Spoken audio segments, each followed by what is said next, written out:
Hai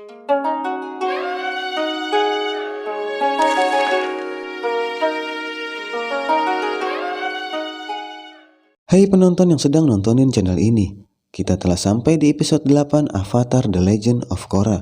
Terima kasih untuk kalian yang telah subscribe channel ini.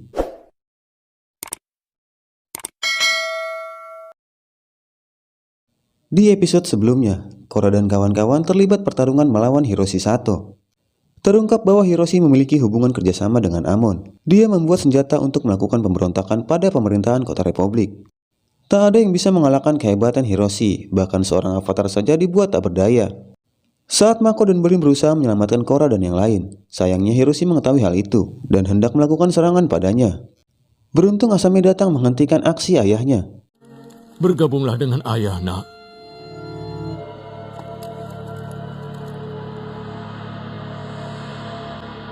Tidak. Aku sayang pada ayah.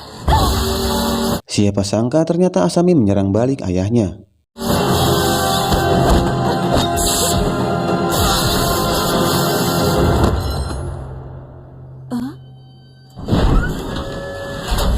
Ayo, kita pergi dari sini.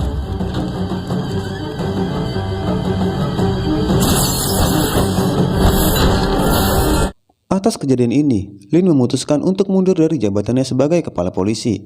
Tapi bukan untuk menyerah, melainkan dia akan melawan Amon dengan caranya sendiri di luar hukum pemerintahan Kota Republik. Bagaimanakah keseruan cerita selanjutnya? Berikut adalah ceritanya.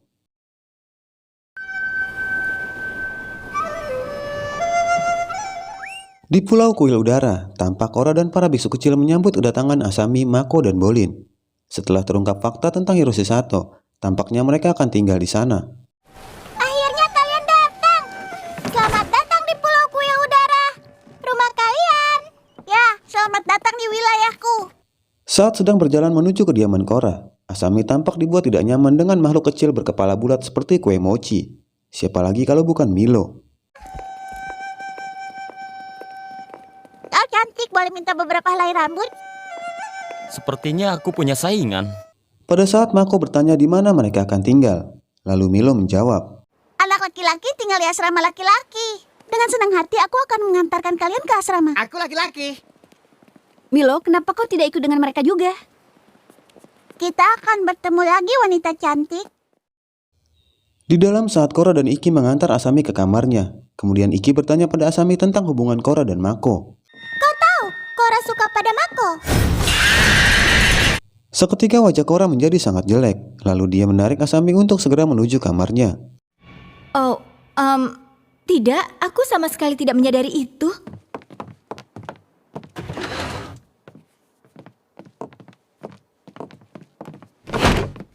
Asami sangat berterima kasih pada Korra, walau kamarnya tidak sebagus di rumahnya, tapi setidaknya tidak ada hal yang mengingatkan dia pada ayahnya. Terima kasih atas keramahanmu. Iki, sumpah bila kau tidak tinggalkan kami sendirian, aku... Kemudian Tenzin datang untuk menyambut kedatangan Asami, sekaligus memberi info bahwa jabatan Lin digantikan dengan Saikan. Selamat siang semuanya. Asami, selamat datang di pulau ini. Terima kasih sudah menerimaku di sini. Tenzin mengajak Korra untuk datang menyaksikan pelantikan kepala polisi yang baru. Aku pikir kita harus ke sana. Suatu kehormatan bertugas di bawah kepala polisi Befong selama beberapa tahun. Semoga beliau segera pulih. Dalam pelantikan kepala polisi yang baru, sepertinya dia telah terhasut oleh permainan Tarlok. Dia sangat mengandalkan dan mendukung penuh segala rencana Tarlok. Itu semua yang berkaitan dengan Ikulis akan kulaporkan langsung pada beliau. Korra yang kesal berbicara pada Tarlok bahwa selama ini dia hanya mempermainkan para anggota dewan dan Lin Befong. Bahkan sekarang dia mempermainkan kepala polisi yang baru. Kau membutuhkanku, tapi aku tidak butuh kau. Karena aku avatar. Kemudian Tarlok berkata bahwa Korra hanyalah avatar setengah matang. Kau hanyalah avatar setengah matang yang sedang berlatih. Dia menyindir Korra yang masih belum mampu mengendalikan udara. Lalu seketika Korra terdiam. Di atas bison terbang, Korra bertanya kenapa sampai saat ini dia masih belum bisa mengendalikan udara. Korra juga mengatakan bahwa dia pernah mengalami halusinasi yang aneh. Dalam penglihatannya, Korra melihat avatar Aang yang sedang kesulitan. Lalu Tenzin meminta Korra untuk melakukan meditasi, karena mungkin saja Aang ingin mengatakan sesuatu padanya. Tapi aku ingin kau bermeditasi atas visi yang kau lihat. Aku yakin roh Aang berusaha mengatakan sesuatu padamu. Di Pulau Kuil Udara, sore itu Cora sedang merenungi nasibnya yang masih saja gagal dalam berlatih pengendalian udara. Cora, kau di mana? Sini kau rupanya. Kau baik-baik saja? Lalu teman-temannya datang, bertanya apa yang sedang terjadi padanya. Cora menjawab bagaimana dia bisa menyelamatkan kota Republik dengan dirinya yang masih saja gagal mengendalikan udara. Bagaimana bisa menyelamatkan kota ini bila aku bahkan tidak bisa mempelajari pengendalian udara? Aku avatar yang buruk. Lalu mereka memberi dukungan penuh pada Cora, bahwa dia bisa menyelamatkan kota bersama-sama. Kami mendukungmu, Cora. Dan kita bisa menyelamatkan kota bersama. Ya, ayo kita lakukan. Ya, ayo kita lakukan. Bersiaplah Republik City.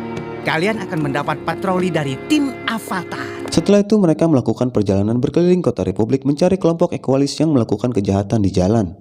Terjadi pembobolan penjara, petugas terluka terkena stroke, tapi T-Blockers dan Equalis masih berkeliaran. Benar saja, malam itu mereka mendapat info dari radio bahwa kelompok Equalis melakukan serangan pada polisi, dan kebetulan kelompok Equalis itu melintas tepat di depan mereka. Mereka ke sana. Itu mereka. Tangkap mereka. Cora dan kawan-kawan melakukan pengejaran, hingga pada akhirnya mereka berhasil menangkap beberapa anggota Equalis. Lalu setelah itu Tarlok datang. Avatar Cora, apa yang kau lakukan? Bukannya senang, justru Tarlok menganggap Cora dan kawan-kawan melakukan perusakan di jalan dan mengganggu kepolisian menjalankan tugasnya. Sepertinya perseteruan semakin memanas antara Tarlok dan Cora. Ini peringatan terakhir untukmu. Jangan ikut campur urusanku. Keesokan harinya di balai kota, Tarlok membuat peraturan baru. Untuk setiap rakyat non-bender dilarang keluar rumah pada malam hari. Kemudian Tenzin menganggap ini sudah keterlaluan. Sangat tidak adil jika menghukum rata para non-bender. Kau tidak bisa menghukum semua non-bender atas perbuatan mereka. Dan seperti biasa, para boneka ini selalu setuju dengan keputusan Tarlok. Semuanya mendukung?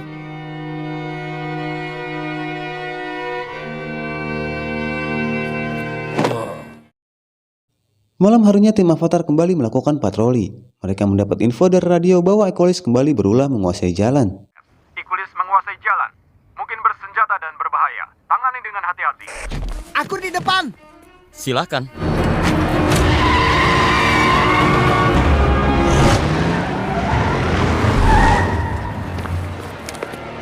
Dan saat mereka sampai, di sana sangat ramai warga non-bender dan beberapa polisi. Mereka masih belum mengetahui apa yang sedang terjadi. Lalu salah satu polisi berkata, Semua yang bukan pengendali, segeralah kembali ke rumah kalian. Iya, segera setelah listrik kami menyala kembali.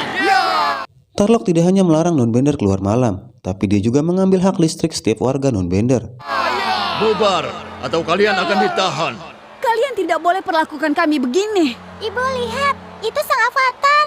Kemudian ada seorang anak yang menyadari kedatangan Cora. Lalu mereka meminta Cora untuk membantunya dalam situasi ini. Tolong bantu kami. Kau avatar kami juga. Cora yang merasa kasihan meminta mereka semua untuk tenang. Kemudian Cora pergi menemui Tarlok. Semuanya harap tenang. Aku akan menghentikan semua ini. Tarlok, Cora meminta Tarlok untuk kembali menyalakan listriknya. Tapi Tarlok berkata bahwa mereka semua adalah Equalis. Kemudian Asami berkata bahwa mereka hanyalah orang biasa yang meminta haknya kembali. Mereka hanya orang biasa yang menginginkan haknya kembali. Mereka adalah musuh. Bukannya sadar, justru Tarlok semakin menjadi-jadi. Kumpulkan para Equalis ini.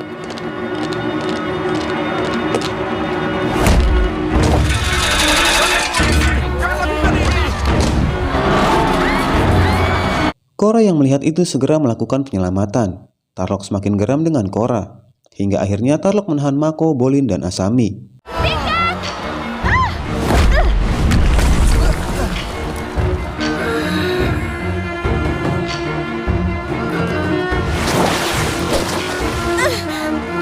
Tangkap dia dan adiknya.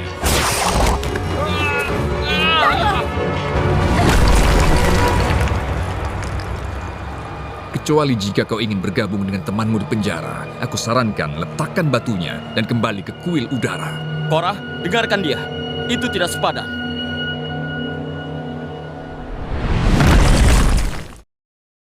Cora mendatangi kantor kepolisian kota Republik. Cora berusaha berbicara agar temannya dibebaskan, tapi tak ada satupun polisi yang menanggapinya.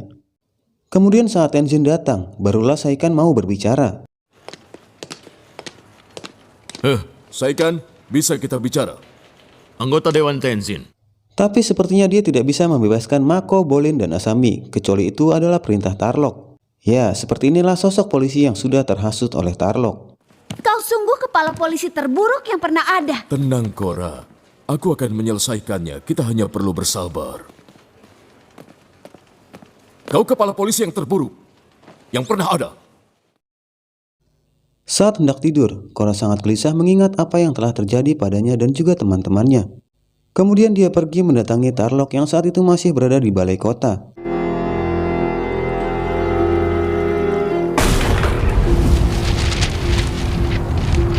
Cora berkata bahwa yang dikatakan Amon sesuai dengan apa yang dilakukan Tarlok, menindas, menekan, dan mengintimidasi orang-orang non-bender. Kemudian Tarlok meminta Cora untuk kembali bergabung dalam timnya dan menuruti semua perintahnya. Jika Cora bersedia, maka ketiga temannya akan dibebaskan.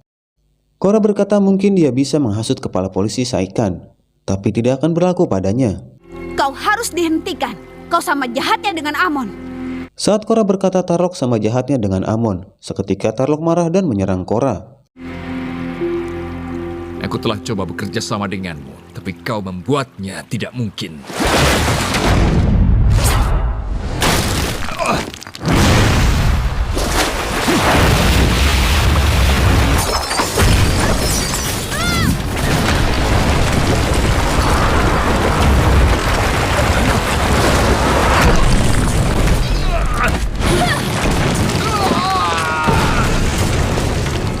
Pertarungan terjadi tak terhindarkan, tapi siapakah yang akan memenangkan pertarungan ini? Meski Tarlok terlihat semakin tak berdaya, tapi sebenarnya Tarlok adalah... Siapakah sebenarnya Tarlok? Nantikan episode selanjutnya hanya di Nontonin.